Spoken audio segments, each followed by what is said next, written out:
Hello guys, welcome to live study के platform पे आप सभी का स्वागत है। तो जैसा कि हम कंप्यूटर का अपना एमसीक्यू डिस्कस कर रहे हैं, तो आज का हमारा फर्स्ट क्वेश्चन है computers build before the first generation of computers वर। ठीक है, जो हमारे कंप्यूटर बनते थे फर्स्ट जनरेशन से पहले, वो किस तरह के कंप्यूटर थे? ठीक है, याद रखना वो हमारे थे इलेक्ट्रो मैकेनिकल कंप्यूटर। ठीक है, नेक्स्ट आ गया, when was a world first laptop computer introduce in market and by whom? कि जो हमारा फर्स्ट दुनिया का सबसे फर्स्ट लैपटॉप था, वो किसने इंट्रोड्यूस किया था मार्केट में, और किसके मतलब कौन से सन में इंट्रोड्यूस किया था? ठीक है, तो इंट्रोड्यूस किया था 1981 में। किसने किया था? इप्सन ने। अगर बाई चांस कंट्री का नाम आएगा, कंट्री का नाम आएगा जापान। ठीक है, और अगर पर्सन का नाम आएगा, ठीक है, पर्सन का नाम याद रखना, यूकियो योको जावा। है ना, ये क्या था? पर्सन का नाम था कि एक्चुअल में इस बंदे ने क्या बनाया था, इसको बनाया था। नेक्स्ट आ गया, which characteristics of computer distinguish it from electronic calculator? कि इलेक्ट्रॉनिक जो हमारा कंप्यूटर होता है वो हमारे कैलकुलेटर से किस तरह से अलग है? ठीक है, वो कौन सी ऐसी उसकी कैरेक्टरिस्टिक है? तो याद रखना, एक्यूरेट दोनों होते हैं, स्टोरेज दोनों के पास होती है ना, ऑटोमेटिक भी। लेटेस्ट आजकल हमारे ऑटोमेटिक भी आते हैं। और जो हमारे वर्सिलिटी की प्रॉपर्टी होती है वो हमारी सिर्फ और सिर्फ कितनी हमारी कंप्यूटर्स के अंदर होती है ना। जो हमारे कंप्यूटर होते हैं उसमें ये प्रॉपर्टी होती है, या फिर बोल सकते हैं इसकी कैरेक्टरिस्टिक होती है, और कैलकुलेटर में ये कैरेक्टरिस्टिक नहीं होती है। नेक्स्ट आ गया, a computer assist method for recording and analysing of existing और हाइपोथेटिकल सिस्टम। है ना, अब वो कौन सा मेथड है जिसके हम क्या करते हैं? रिकॉर्डिंग करते हैं और उसको एनालाइज करते हैं किसी सिस्टम को, है ना, हाइपोथेटिक सिस्टम को। तो उसको हम क्या बोलते हैं? उसको बोलते हैं डाटा का फ्लो। ठीक है, तो क्या आएगा यहाँ पे आंसर इसका? Option number B, data flow. Next question आ गया, motherboard is also known as? जो हमारा मदरबोर्ड होता है उसको हम क्या बोलते हैं? पीसीबी बोलते हैं ना। तो पीसीबी की फुल फॉर्म क्या आती है हमारी? Printed circuit board. ठीक है, तो क्या आंसर आएगा यहाँ पे? Option number 1। ठीक है, PCB, printed circuit board. Next आ गया, the CPU chip used in computer is partially made of? है ना, जो हमारी सीपीयू की चिप होती है वो किससे मिलकर बनी होती है? हमारी सिलिकॉन से, या फिर उसको बोलते हैं सिलिका। नेक्स्ट आ गया, collection of wires that connect several devices is called? अब कलेक्शन ऑफ वायर्स है जो मतलब मल्टीपल डिवाइसेस को आपस में कनेक्ट करती है, उसको हम क्या बोलते हैं? बसेस बोलते हैं ना, बस बोलते हैं उसको। फिर नेक्स्ट आ गया, the sequence of events that occur in the computer when it is interrupting and executing an instruction is known as? ठीक है, और जब भी यहाँ पे बोल रहा है कि वो सीक्वेंस ऑफ इवेंट, ठीक है, मतलब मल्टीपल क्या चल रही है हमारे, सीक्वेंस ऑफ काम चल रहा है कोई, वो क्या होता है हमारा? सबसे पहले ठीक है, जब सीक्वेंस ऑफ इवेंट्स की बात करते हैं कंप्यूटर में, तो उसको हम क्या डायरेक्टली याद रखना, उसको हम बोलते हैं इंस्ट्रक्शन साइकिल। ठीक है, फिर नेक्स्ट आ गया हमारे पास, the microprocessor is also called as? जो हमारा माइक्रोप्रोसेसर उसको हम क्या बोलते हैं? याद रखना, उसको हम क्या बोलते हैं? फर्दर माइक्रोचिप भी बोलते हैं उसको, माइक्रो प्रोसेसर को। नेक्स्ट आ गया, the keys of keyboard are? जो हमारे कीबोर्ड होते हैं उनमें कौन कौन सी कीज है? डायरेक्ट ना, अल्फाबेटिकल भी होती है, फंक्शनल भी होती है, एरो कीज भी होती हैं। तो क्या आंसर आएगा इसका? All of these. नेक्स्ट आ गया, graphical devices which are widely use to represent the graphics on the screen are? ठीक है, पूछा है यहाँ पे कौन से ग्राफिकल डिवाइसेस हैं जो काफ़ी मतलब पॉपुलर हैं ग्राफिक्स को रिप्रेजेंट करने के लिए? तो यार ना, वो सीआरटी भी होते हैं और हमारे फ्लैट पैनल्स भी होते हैं ना। तो यहाँ पे क्या ऑप्शन होगा हमारा? A and B, both A and B.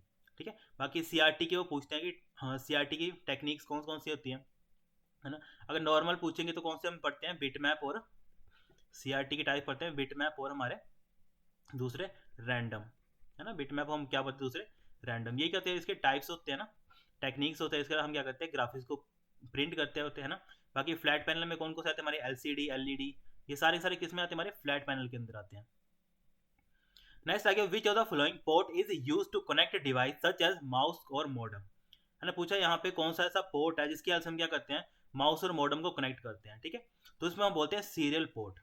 ठीक है, डायरेक्टली याद रखना इसको, हम जब भी हम एक्सटर्नल किसी डिवाइस को कनेक्ट करते हैं तो याद रखना वो हम सीरियल पोर्ट का मैक्सिमम यूज करते हैं। नेक्स्ट आ गया, memory of computer is characterised on the basis of? जो हमारी मेमोरी होती है कंप्यूटर की, वो किसके बिहाफ पे मतलब कैरेक्टराइज होती है? ठीक है, तो वो याद रखना, हम उसको एक्सेस टाइम के बिहाफ पे सेट करते हैं और कैपेसिटी के बिहाफ पे भी, है ना। तो सबसे जो जिसकी सबसे एक्सेस टाइम सबसे ज़्यादा फास्ट किसका? हमारे रजिस्टर का। उसके बाद किसका? कैशे का। फिर कैशे में हम पढ़ते हैं लेवल्स, है ना, L1, L2 एंड L3। ठीक है, तो इसमें सबसे पहले कौन सा फास्टेस्ट आएगा? L1 cache. इसके बाद हम क्या पढ़ते हैं? रैम रोम, है ना। इसके बाद हम पढ़ते हैं रैम रोम। इसके बाद हम फर्दर हमारी एक्सटर्नल मेमोरी एच डी, है ना, एस एस डी। ये सारी चीज़ें हमारी हायरार्की पढ़ते हैं हम पूरी की पूरी, है ना।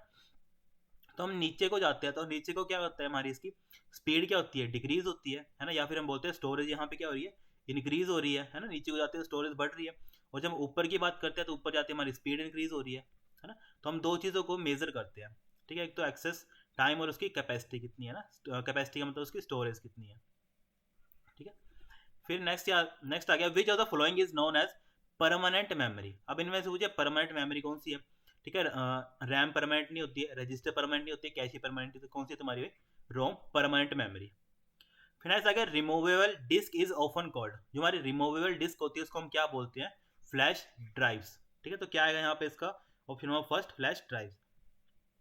नेक्स्ट आ गया which of following is not an octal number. अब यहाँ पूछा कि ऑक्टल नंबर कौन सा नहीं है, ठीक है। तो यहाँ पे जो हमारा फर्स्ट आंसर है वही करेक्ट है 49, क्योंकि हमें पता है ऑक्टल की रेंज कहाँ चलती है हमारी 0 से लेके 7 तक, है ना। अब 4 और 9 है ना, 4 क्या है 0 और 7 की रेंज के बीच में आता है, पर 9 क्या है 0 और 7 की रेंज के बाहर चला गया, तो ये ऑक्टल नंबर नहीं है, ठीक है। तो क्या आंसर आएगा यहाँ पे 49।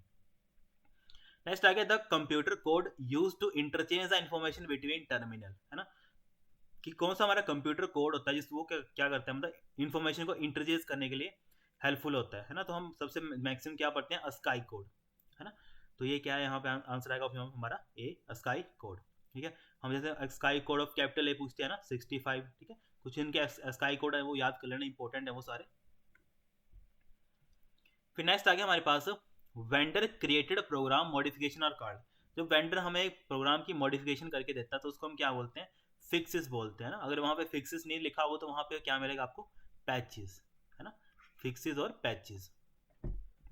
नेक्स्ट आ गया विच software is used by computer for general task.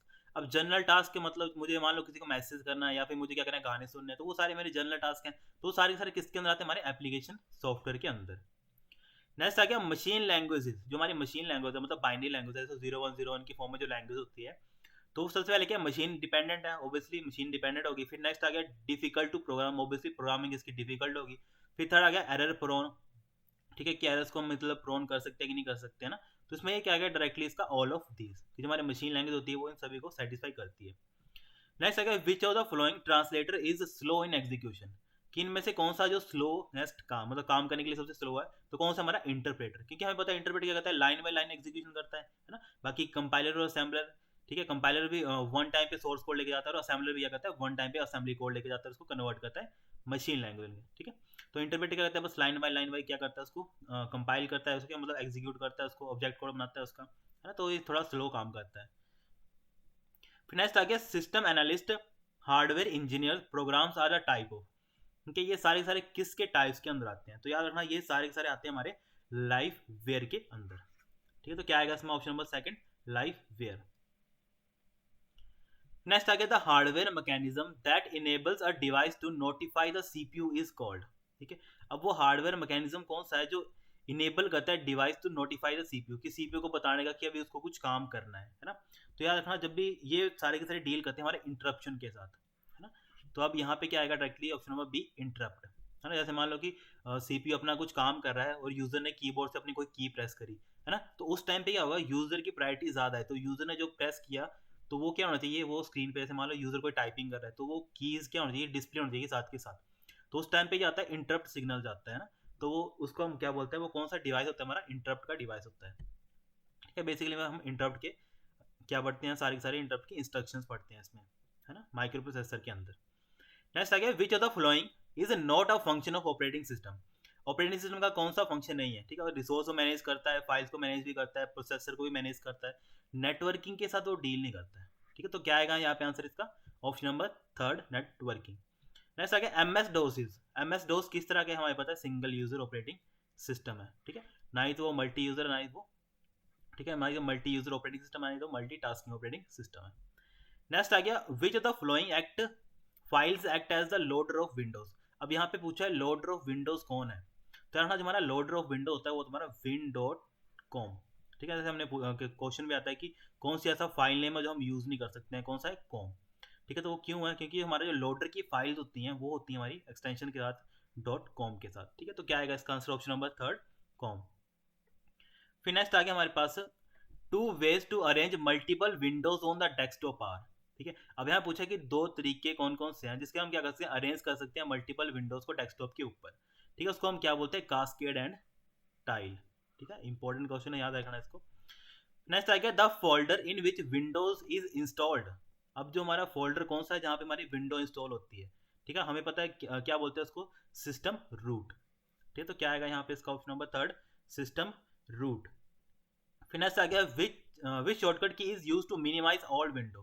ठीक है, मान लो एक हमने क्या किया है, विंडोज के ऊपर मल्टीपल क्या टैब्स ओपन करके रखी है ना, अब मुझे इन सभी को एक ही टाइम पे मिनिमाइज करना है और टास्क बार पे इसको लेके जाना है। ठीक है, उसके डायरेक्टली हम शॉर्टकट की यूज करते हैं विंडोज की प्लस एम।